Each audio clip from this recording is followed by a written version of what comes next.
Quando eu conheci esses canais, esses conteúdos, que foi quando eu realmente comecei a aprender idioma. Então eu comecei a pesquisar como aprender italiano, como aprender alemão, como aprender não sei o quê. Teve uma época que estava muito popular vídeos de VR chat. Talvez eu seja um pouquinho polêmico. Vou até jogar uma no ar aqui. A fluência existe mesmo? E aí, pessoal, sejam bem-vindos a mais um episódio aqui do Moonlab. Como sempre, toda segunda-feira, compartilhando ciência da linguagem junto com a experiência prática da vida real. Meu nome é Eric Salieri e eu estou aqui com o meu co-host, André Reis. E estamos aqui novamente falando sobre tudo relacionado à linguagem, como aprender idiomas, como você pode enriquecer os seus estudos e trazer mais resultados dentro da sua vida e conquistar os seus sonhos linguísticos. E o tema de hoje a gente vai falar sobre poliglotas que acabaram quebrando assim a aprendizagem de idiomas e transformando completamente a forma como a gente aprende. E na verdade, assim, pouca gente sabe disso, mas existe toda uma sociedade, uma comunidade de poliglotas lá na gringa que fazem vídeos para o YouTube e tudo mais, e a gente vai estar focando neles. Também tem nomes brasileiros que a gente vai estar citando. Quando eu conheci esses canais, esses conteúdos, que foi quando eu realmente comecei a aprender idioma. Então eu comecei a pesquisar como aprender italiano, como aprender alemão, como aprender não sei o quê. E aí eu fui encontrando o canal desses caras. Teve uma época que estava muito popular vídeos de VR chat, né, que é óculos de realidade virtual lá. Aí você entra num lobby, como se fosse uma praça, uma região onde tem outras pessoas com avatares e elas estão ali interagindo, né, falando em outros idiomas. E aí esse em específico, chamado Ikenaobi, ele fazia vídeos, e na verdade a história dele é toda maluca, eu já conto pra vocês, mas ele viralizou fazendo vídeos nesse estilo. Então ele ia para alguns lobbies e ele interagia ali com as pessoas, né, e através dessas reações as pessoas se interessavam, né, achavam, olha só que massa, ele falando em outros idiomas, olha só que interessante, olha a reação das pessoas e tudo mais. E aí, a partir disso, foi criando todo um movimento, não só por conta dele, porque tinha outras pessoas que também faziam em paralelo, mas começou a surgir mais pessoas, onde, caramba, eu sempre tive esse estilo de vida e eu não sabia que tinha outras pessoas que também tinham. Não sabia que outras pessoas também gostavam disso. E aí foi acontecendo as coisas e tudo mais. E é muito interessante, né? Porque a gente tem, hoje em dia,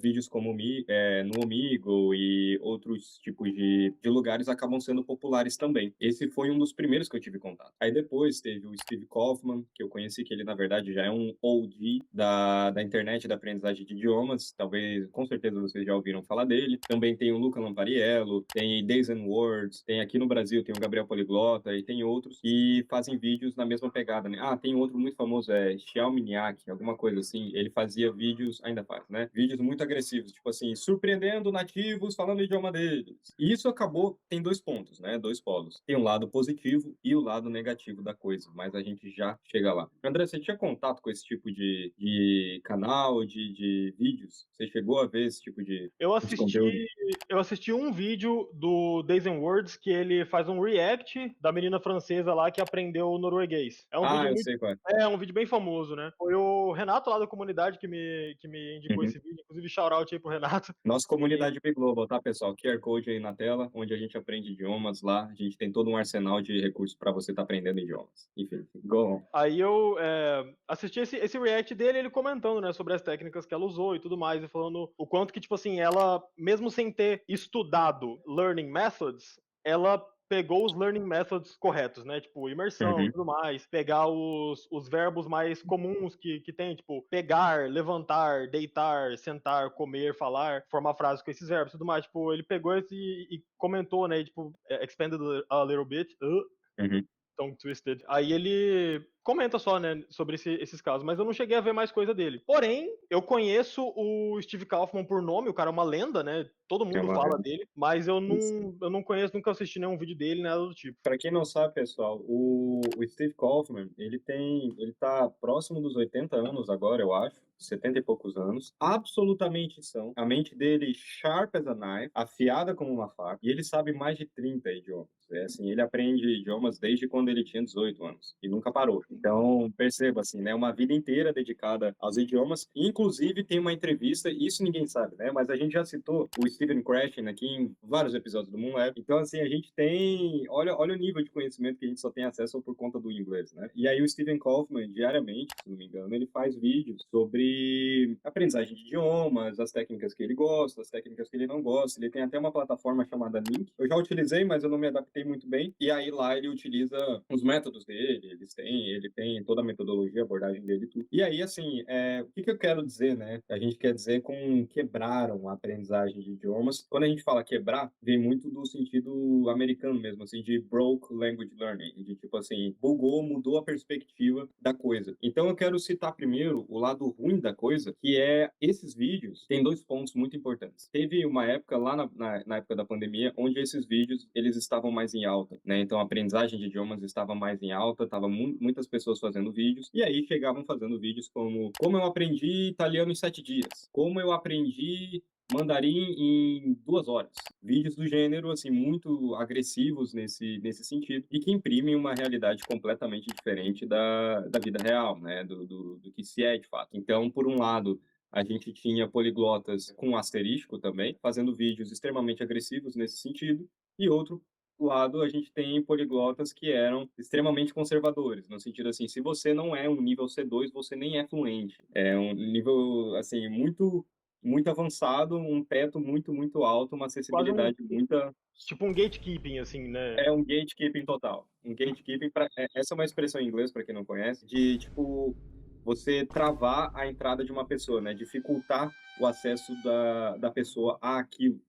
Então, por um lado, nós temos um grande fluxo de pessoas tentando viver esse estilo de vida, de aprendizagem de idiomas, e por outro lado, pessoas absolutamente bloqueando isso. E aí, quem que fica no meio termo, né? Eu gosto muito do Luca Lampariello, eu acho que ele, assim, é um dos caras que eu mais admiro, assim, dentro da comunidade poliglota. E, assim, pessoal, é interessante que vocês saibam disso e busquem. A gente vai deixar o link do canal deles também aqui na descrição, porque é interessante que vocês busquem esse tipo de contato para vocês verem os horizontes, né? E o Luca Lampariello, em específico, além dele ser extremamente bem performático, assim, ele tem um alto nível de proficiência em vários idiomas, mas ele também é muito pé no chão. Eu, na verdade, já utilizei a abordagem dele diversas vezes, e Ele tem um método, né? Ele criou um ele método, tem se um eu não me método. engano. É Eu ouvi isso. falar disso. Não é só um método, ele tem uma abordagem de bilateral translation, que é tradução bilateral, que seria, em essência, você tem um texto, um material em texto, no seu idioma original, aí você traduz para o idioma nativo, ou para o idioma que você está estudando, aí no dia seguinte você traduz de volta para o seu idioma nativo, sem auxílio de tradutor. Então, a premissa disso é você elaborar essa tradução. É meio contraintuitivo, né? Porque a gente pensa assim, eu fico traduzindo na minha mente, tal. Mas a premissa não é exatamente tradução, é você pensar naquele idioma, de como eu poderia dizer essa informação naquele idioma, né? E isso é algo totalmente incrível. E aí a gente também tem poliglotas que argumentam que sem Anki não vai aprender idiomas, tem que usar Anki, flashcards, Anki, flashcards, Anki, flashcards. E um outro lado, que eu faço parte desse lado também, que seria, pessoas falam assim, cara, só não faça Anki, faz tudo menos Anki e flashcards. Eu, na minha experiência, pessoal, eu fiz 3 anos. Preenchi 4 cadernos inteiros, da primeira página até a última página, preenchendo flashcards. Eu fiz isso para italiano, eu fiz isso para alemão, fiz isso para russo. E a minha experiência não é positiva, tá bom? Tem outros vídeos onde eu comento sobre isso, mas em um outro episódio eu foco mais nessa questão dos flashcards, mas eu só quero mostrar o horizonte aqui para vocês. Enfim, a essência aqui é justamente essa comunidade, essa sociedade global de poliglotas, de um movimento poliglota que acontece principalmente lá na gringa. E aí eu dei 2 parâmetros, né? Então, esse é o lado ruim da coisa, de ter esse gatekeeping, essas coisas. E o segundo é um exploitation, assim, é uma exploração das reações dos nativos. Então, por exemplo, a gente tem vídeos, surpreendendo russas no Omegle, surpreendendo chineses falando o idioma deles. É quase como se a gente estivesse utilizando os estrangeiros ali, sendo que o intuito, a princípio, era a gente ter uma conexão verdadeira, uma conexão genuína, e a gente tinha algo completamente, assim, Banal. explorador mesmo, querendo falar o idioma da pessoa, quase que caçando pessoas na rua ali para obter essas reações, né? No fim das contas, o idioma não é o conteúdo, né? O conteúdo é as pessoas.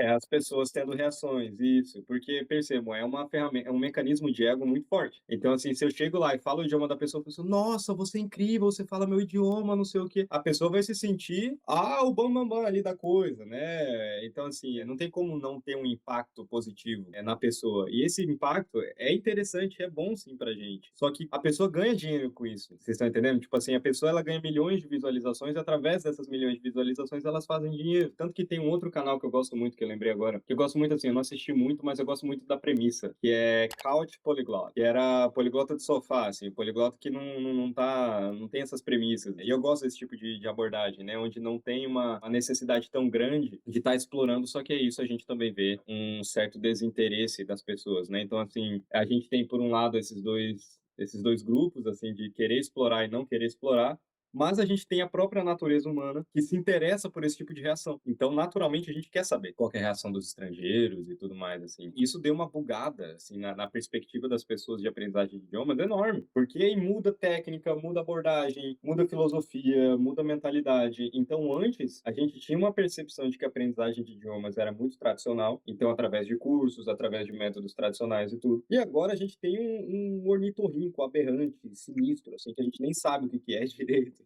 Entendeu? E citando um outro canal também aqui, que era The Hyper Polyglot Something. Eu vou colocar na descrição também. É um canal extremamente técnico, mas assim, gatekeeping 500.000%, onde ele também leva artigos e tudo ali no canal, mas é um formato assim muito, muito, mas muito teórico, porque a premissa dele era justamente trazer esse tipo de coisa mais crível, né? Só que aí a gente fica nessa, onde tem essa briga, sabe? O que que funciona no final do dia? É por isso que eu gosto muito do Luca Lampariello, por conta dessa abordagem dele mais flexível, né? Nem cá, nem lá. E aqui no Moonlab a gente está tentando trazer mais ou menos isso, né? Informações mais acessíveis para vocês e tudo. Essa questão da comunidade em si é extremamente importante para aprender. Porque se eu não tivesse, cara, se eu não tivesse visto esses vídeos lá atrás, eu provavelmente não seria poliglota hoje. Eu provavelmente nem me interessaria por aprender idiomas tanto quanto eu me interesso hoje. Ou transformar isso na minha carreira, né? Então, existem diversos ângulos aí que a gente pode analisar. Eu tava tendo uma conversa, a gente tava falando sobre dificuldade de jogos. O que que isso tem a ver com o que a gente tá falando? É sobre o gatekeeping. O que acontece? Tem muita gente que fala, por exemplo, se você joga tal jogo no fácil, você é ruim, você não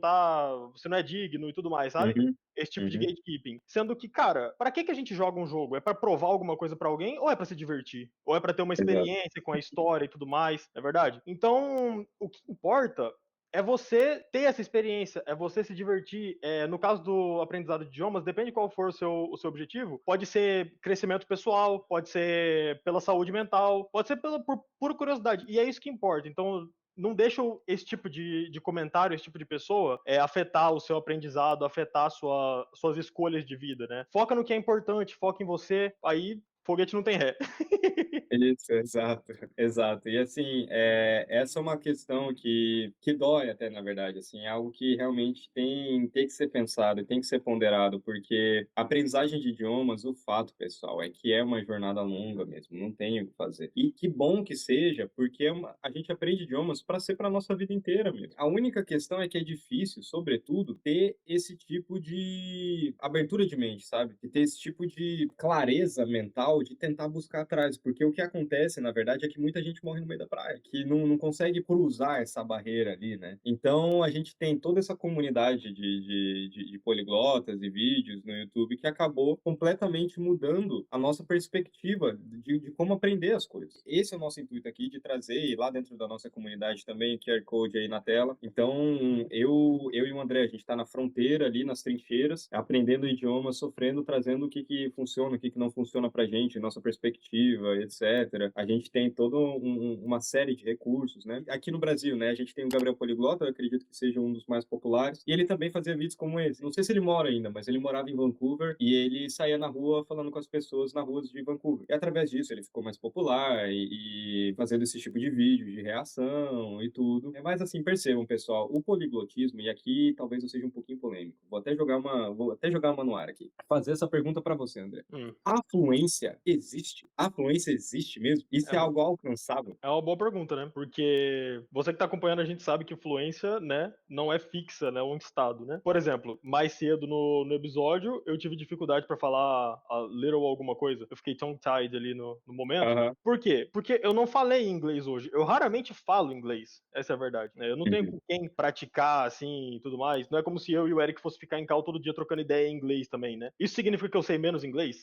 Mas você se embananou ali. Isso significa que eu sei menos inglês? Muita gente confunde também a fluência com saber um determinado número de palavras, né? Por exemplo, o Anki, ele reforça esse comportamento, né? Você sabe todas as palavras do inglês, todas, mas você nunca estudou o idioma. Você só aprendeu tudo por flashcards. Se eu chegar e falar pra você, I see, by the way, of course, a Uhum. pessoa vai ficar perdida. Por quê? Porque ela sabe o que I é eu, ela sabe que see é ver. Só que I see, pra quem não sabe, significa, entendi, saquei, oh, I see, I get it. Eu pego isso, se for traduzir literalmente ao pé da letra, né? Você não tá pegando nada. I get it significa entendi, saquei. Então a pessoa que sabe um monte de palavra, mas não sabe o contexto, então o que é a fluência? Exato, e eu ainda coloco assim, pessoal, tem essa questão que o André até mencionou aqui, que a fluência ela não é algo fixo, né? Porque percebam, a gente menciona em quase todo episódio o impacto do estresse no cérebro, o quanto o cérebro, o estresse, altera a nossa performance. Então, como é que a gente vai colocar no laboratório e argumentar e falar assim, ó, essas daqui são as métricas de um fluente que você precisa ter. Ah, mas tem a métrica do A1, A2, B1, B2, C1, C2. Esse é o mais próximo que a gente tem e mesmo assim não inclui os fatores psicológicos. Então, assim, beleza.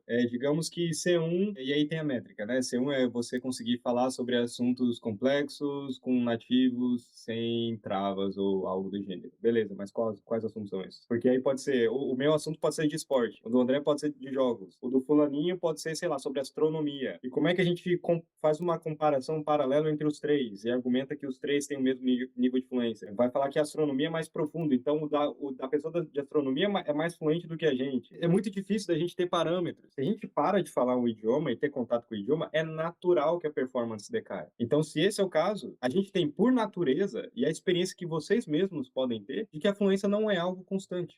Inclusive, teve um caso recente, eu ouvi dizer isso aí. Teve, infelizmente, aquele filme chamado Emília Pérez Existe, né? Chamaram a Selena Gomez pra fazer um papel. E ela era fluente em espanhol. Só que, Uhum. depois de tanto tempo morando nos Estados Unidos e não usando a língua dela, por sei lá qual motivo, não sei o que envolve a vida pessoal dela, as pessoas, o conteúdo que ela se cerca, provavelmente tudo em inglês, ela perdeu a fluência, ela teve que meio que reaprender a falar o espanhol. Eu não sei se o espanhol é uma Perfeito. língua nativa dela, mas ela era fluente, né? Isso daí foi um dos motivos, assim, que ela tá falando certas coisas no filme que não soa como se ela soubesse falar a língua, mas ela perdeu a fluência dela. Isso envolve muitas coisas, sabe? Então, assim, envolve o quanto que você tem contato com o idioma. O que eu vou dizer, já vou passar uma dica de ouro aqui para vocês. Se você desbloqueia listening and reading, a habilidade de ler e escutar aquele idioma fluentemente, dificilmente você vai perder. A habilidade de escrita, sim, você pode perder um pouquinho. E não é perder, tá? Eu chamo de familiaridade. Então, aquele idioma está mais distante ou mais próximo de você. Então, se você se distancia do idioma, é natural que a sua performance também caia. Se você está próximo do idioma e faz parte do seu dia a dia, você tem um contato constante, é natural que a performance aumente. Então a gente tem que avaliar esse tipo de coisa e sempre levar em consideração. Do contrário, novamente, não é, eu sempre cito o mesmo exemplo, não é um troféu que se coloca na estante. A fluência é um estilo de vida, ali é algo que a gente vai estar sempre em contato com aquilo. Então, quando a gente vê esses poliglotas no YouTube, na internet, etc., a gente precisa ter sempre levar isso em consideração, que aquilo faz parte do estilo de vida deles ali. Quando a gente está buscando a fluência, o que isso para mim significa, na verdade, é com que a gente busque cada vez mais introduzir aquele idioma como parte de nós mesmos, como parte do nosso dia a dia, como parte de quem a gente é mesmo. Porque do contrário, a gente vai estar sempre distante. Então, se você que está estudando, você só estuda o idioma e não o vive, você estuda o idioma através de livros, através de vídeos, videoaula no caso, não vídeos aleatórios, videoaulas, ensinando a língua. Se você só estuda a língua e o seu contato com o idioma é apenas através do estudo da língua, o idioma não está próximo de você, ele está distante. Porque você tem que fazer viagens até chegar lá e ele não faz parte do seu dia a dia. Então é natural que demore mais. E o que esses outros poliglotas fazem é que eu chamo de matriz de imersão. É basicamente você se autoanalisar, perceber as coisas que você gosta, separar numa lista e correr atrás desse tipo de conteúdo. Porque aí sim você consegue aproximar o idioma de quem você é. E aí, portanto, aprender se torna muito mais fácil. Por vários motivos. Você tem um maior engajamento emocional, você tem diversos outros elementos que acabam auxiliando dentro de toda essa jornada. Sobretudo, dentro dessa comunidade também, você descobrir novos métodos, você descobrir novas abordagens, novas maneiras de enxergar a aprendizagem de idiomas, e tudo isso vai te trazendo resultados. É isso que traz resultado, de fato. Eu tava vendo que o Days and Words ele fala bem do Anki, né, de flashcards e tudo mais, enquanto o Uhum. Lampariello ele fala mal. Mas não é necessariamente falar mal. É ruim, não use flashcards nunca. Isso aqui vai acabar com a sua experiência com o idioma. Não é assim. Quando eu tava pesquisando métodos para aprender norueguês, eu me deparei com um aplicativo chamado Mjolnir, que é o martelo do Thor, né? Ele é um aplicativo de flashcards em norueguês. Eu nunca tinha feito flashcards na minha vida. Eu usei ele um pouquinho e, cara, eu achei muito sem graça. Não sei, não didn't click, tá ligado, comigo. Uhum. Por outro lado, tem duas duas coisas que eu aprendi nesse pouco tempo que eu usei o Mjolnir, que é a pronúncia de duas vogais no norueguês, que é o Y. O Y, ele é um I, só que com biquinho. Então ele é I. É menu, lá, pra você falar um menu de restaurante e tudo mais, é menu. Antigamente eu falava meni, eu tô falando errado. E pra eles faz muita diferença. Pra um norueguês, sei lá, é como se eu tivesse, ao invés de falar no menu, eu tô falando mená. É completamente diferente, porque eles são outras Uhum. vogais. Aquele O, que tem um risquinho, ele tem a mesma pronúncia do som vogal que a gente faz quando fala bird. Então ele é Uhum. E o nome do aplicativo tem essa letra. Então eu falava Mjolnir, e é Mjolnir. Eu aprendi isso daí, ó. Tanto é que o exemplo do bird, eu não esqueci disso. Então pode ser que funcione pra você, pra alguma coisa que seja. Você pode achar divertido, pode ser que você queira usar ele só no começo, que eu acho que é o ideal, né? Você memorizar, assim, as coisas mais básicas, os pilares do idioma, né? Por assim dizer. Eu acho que é bom você usar certos métodos, e eu acho que aqui a gente chega no ponto principal, que é combinar esses métodos, né? Exato. As pessoas me perguntam, qual que é a melhor forma, qual que é o melhor jeito de aprender idiomas? Cara, qualquer coisa funciona. O mais importante é você ter o contato, assim, o que mais você se adaptar, esse é o melhor. Se a pessoa gosta e tem resultado com isso, nice!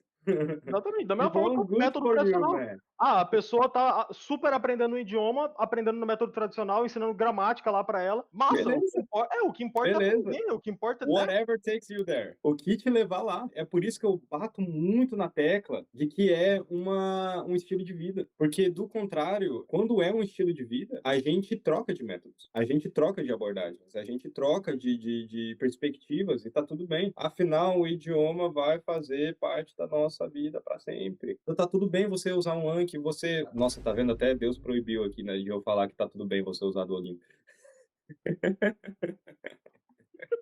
A questão do Duolingo, pessoal, é que assim, é uma barreira, é uma porta de entrada muito fácil, né? Então é uma forma muito fácil de você ter contato com o idioma. Só que o problema é que as pessoas ficam meio obcecadas com isso. A gente vai fazer um episódio só falando sobre Anki e Duolingo. Novamente, o que fizer sentido para você, só preste atenção numa coisa. Os princípios, eles não podem ser quebrados. Que princípios são esses? De como o cérebro aprende. Então a gente precisa ter um alto engajamento emocional, precisa ser aplicável, a gente precisa ter um feedback, só que esse feedback não é de aplicativo falar assim, tá errado. Aí você acerta, tá certo. Não é isso. Isso aí não é o feedback que a gente quer. O feedback que a gente quer é de um nativo falando assim, então você pode dizer isso aqui de uma forma um pouquinho diferente. Esse é o feedback que a gente quer. A constância, pessoal, quando as pessoas falam assim, para aprender idiomas você tem que ter constância. Constância do quê?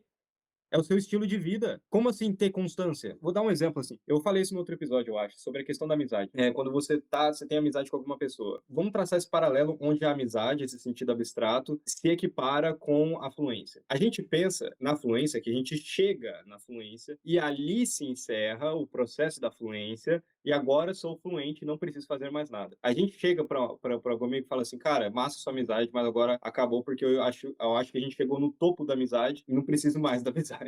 É um negócio absurdo. Não tem sentido nenhum. Esse conceito, quando a gente traz no estilo de vida, não tem por que a gente parar. Não tem esse negócio de se encerrar a jornada é para o resto da vida. E isso faz total diferença da nossa abordagem na questão de expectativa, do quanto você investe. A constância, ela só existe em coisas que se encerram, ou quando você chega a algum determinado fim. Então, por exemplo, para você se tornar um atleta, você precisa ter constância nos seus treinos. Sim, mas o que não se fala é que o atleta, o estilo de vida dele é ser atleta. Então, não é questão pura e simplesmente de ter constância. Se ele não tem constância, ele nem tem aquele estilo de vida. Então, a constância é mais quando eu tenho constância em algo que eu vou ter um fim. Que aí, quando eu chego nesse fim, aí acaba a constância, porque não preciso mais fazer. A não ser que seja um estilo de vida. Porque aí, quando é um estilo de vida, não é necessariamente uma questão de constância. É uma questão de prioridades, é uma questão... E aí tem momentos também. Tem momentos que eu estou estudando mais idiomas, tem momentos que eu estou estudando menos. É tudo uma questão de encontrar esse equilíbrio. E, assim, sintetizando o episódio todo, toda essa comunidade global de poliglotas e tudo, eles acabaram quebrando toda essa perspectiva, porque tá todo mundo perdido agora. Ninguém sabe em quem acreditar, porque aí vai você querendo aprender um idioma novo, aí você chega num vídeo de um cara falando que Anki é a única solução, aí você acredita nisso, e aí você passa o resto da sua vida, próximos meses ali, achando que essa é a única forma e você não explora outras formas, sabe? Então, assim, eu gostaria muito que fosse algo mais falado nesse sentido, a questão desse estilo de vida mesmo, de você ter essa abordagem de um mais flexível, essas coisas mais palpáveis, sabe? Que não tem tanta pressão pra gente também também sobre estresse. Inclusive tem um artigo, não lembro qual que era não lembro quem falou, foi você que me passou, André, que sob hipótese nenhuma pode ter estresse na aprendizagem de idiomas. Eu acho que é o do Escher, Isso, do isso, Total isso, Physical isso. Response. E é essa que é a abordagem. Então, assim, pessoal, a gente fala muito mais sobre isso dentro da nossa comunidade Big Global. Nós temos encontros semanais. Vocês podem estar escaneando o QR Code aí. A gente tem exercícios, a gente tem aulas, a gente tem desafios, a gente tem todo um arsenal para você estar aprendendo idiomas. Considerações finais, André? A minha mãe, ela era fluente, digamos assim, em inglês. Hoje em dia, ela consegue falar inglês tranquilamente, mas ela não tem o mesmo nível de fluência que ela tinha antes. De vez em quando a gente conversa quando, sei lá, tá no mercado e ela quer comentar algo sobre alguém que tá perto da gente, ela fala inglês, sabe, porque a pessoa não vai entender. Direto também solta uma outra frase em inglês aqui e ali. E esses dias eu falei pra ela assim: "Ah, tô meio under the weather. Uhum. Eu tô meio pra baixo, né? Tô meio desanimado hoje." E ela não sabia o que que era. E é uma expressão idiomática muito comum lá no. Eu não sei se é americana, se é britânica, se é nos dois. No inglês é uma expressão muito comum. E ela não sabia o que que era. Porque ela parou de consumir conteúdo em inglês. Mas assim, isso tudo de forma inconsciente. Ela não pensou isso, ah, cheguei na fluência, parei, né? Não, porque da mesma forma que ela aprendeu inglês de forma inconsciente, ela parou de consumir conteúdo também de forma inconsciente. Simplesmente porque foi deixando a vida levar, né? Ah, olha só esse negócio aqui no Instagram, que tá em português, você dá um like e pronto. O algoritmo já entendeu que você gosta de conteúdo em português e te bombardeia de conteúdo em português. Então, keep it up, né? Continuem na jornada, pessoal. Não desanime. Toda segunda-feira a gente está aqui compartilhando ciência da linguagem. E eu vejo vocês semana que vem. Até Até mais, mais. pessoal.